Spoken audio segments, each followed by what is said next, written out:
There is a specific smell that used to hang over every motor court diner on Route 66. Bacon grease on a flat-top griddle, burnt coffee in a percolator that never got washed, and hot asphalt cooling off after a 105-degree afternoon in the desert. That smell is almost gone now. The buildings are gone too, or boarded up somewhere outside Tucumcari and Needles, sitting empty next to a rusted neon sign that used to blink, "We never close." This teaches you something bigger than nostalgia for old food. It is a story about what happens to an entire economy when the road that fed it simply stops being the road. In the 1950s, thousands of small towns between Chicago and Los Angeles survived because every single car had to pass through Main Street. There were 3 forces that killed 25 specific meals you have probably never tasted, and by the end you will understand exactly why the interstate system did not just bypass towns, it erased a whole culinary world. Let's count them down. We start the countdown at number 25, the Blue Plate Special. Every diner had one chalked on a board by the register: meatloaf, mashed potatoes, canned green beans, all for 35 cents. Truckers timed their whole day around it. Waitresses in pink uniforms called out orders through a pass-through window while a jukebox in the corner played Hank Williams. When Interstate 40 opened west of Amarillo, drivers stopped needing a reason to stop in town at all, and the blue plate quietly disappeared from 1,000 chalkboards. Coming in at number 24, chicken fried steak with cream gravy. Tenderized cube steak, battered, fried in a cast-iron skillet, and drowned in peppery white gravy. This was the meal that told you that you had crossed into Texas or Oklahoma, the smell drifting out through a screen door onto a gravel parking lot, lit by a single flickering neon arrow. When the interstate straightened the route and skipped the old town square, the skillet went cold and the recipe went home with a retired cook nobody ever asked to write it down. Next on the menu is number 23, the patty melt on rye.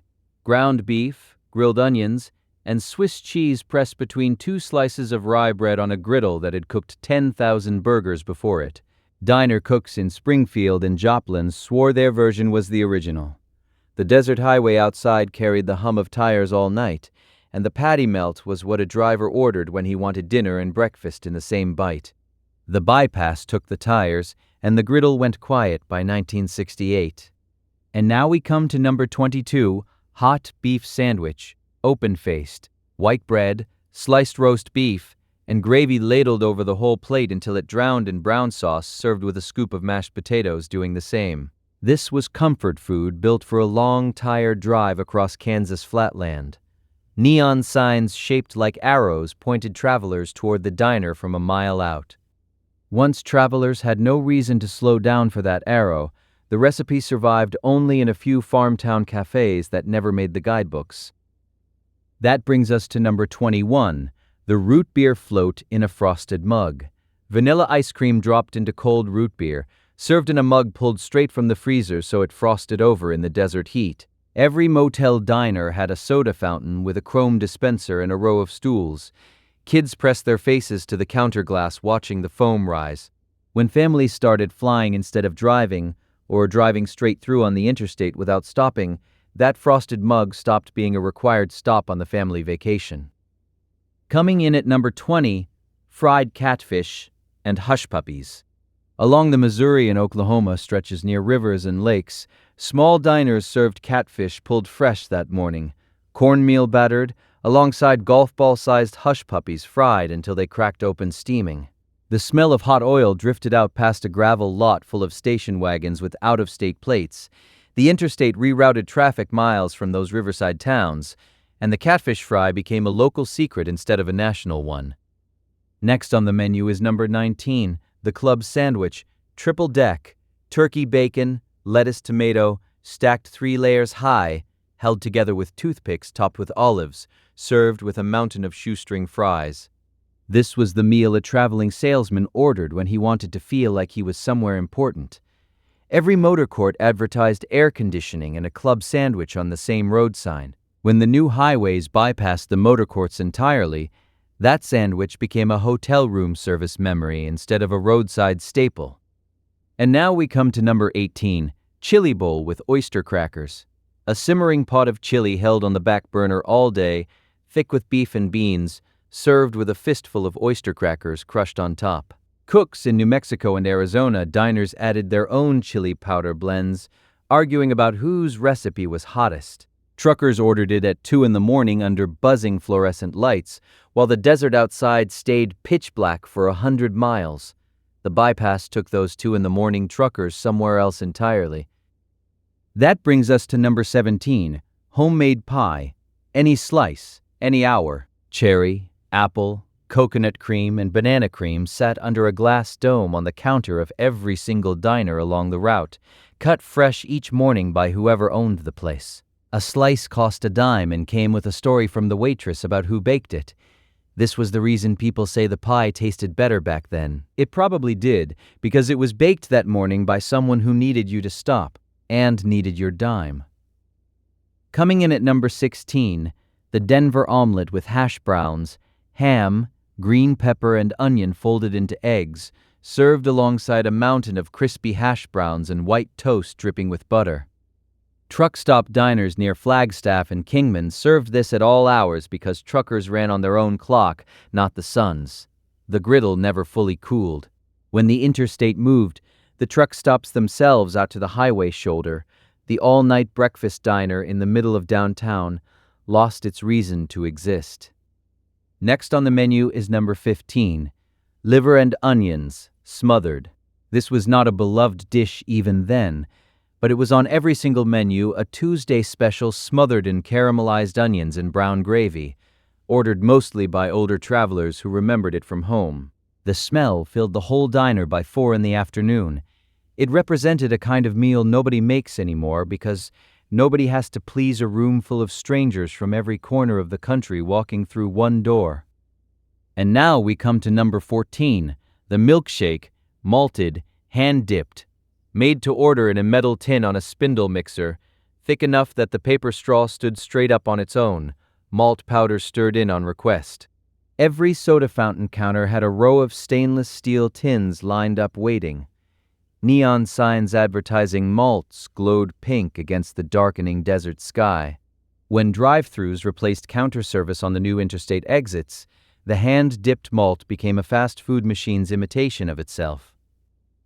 That brings us to number 13, chicken and dumplings, simmered all day in a pot the size of a washtub, served with thick doughy dumplings that soaked up the broth. This was a Sunday dish, the kind a diner served because the owner's mother used to make it every week.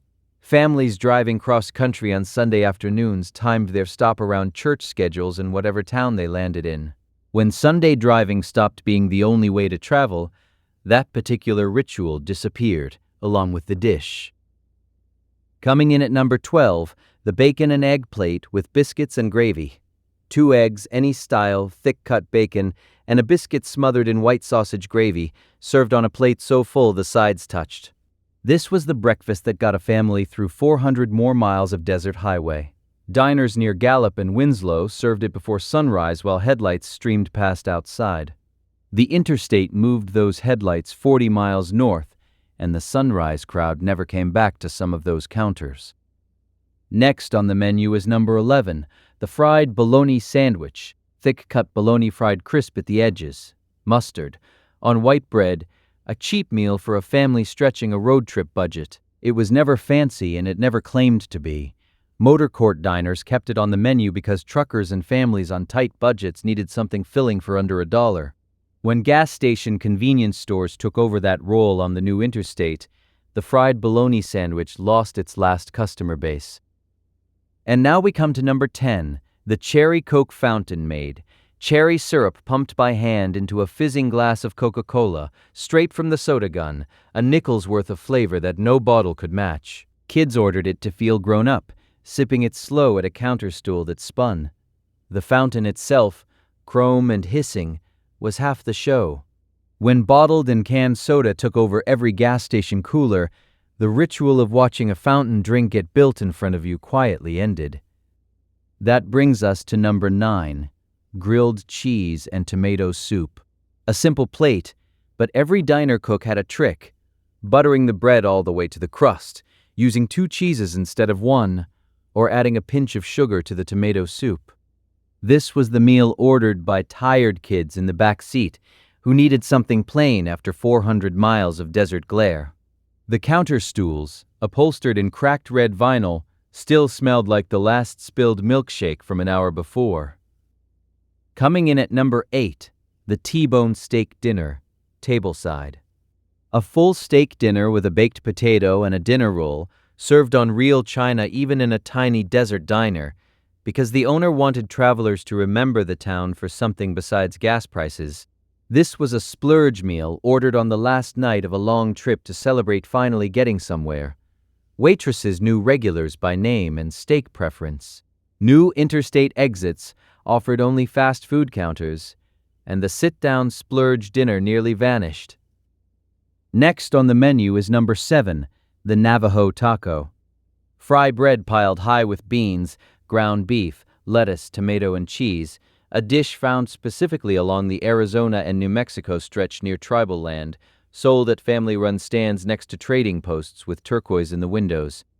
This was one of the only truly regional dishes on the whole route, tied to the exact geography it came from. When traffic left the 2-lane road for the 4-lane bypass, many of those roadside stands lost the foot traffic that kept them alive.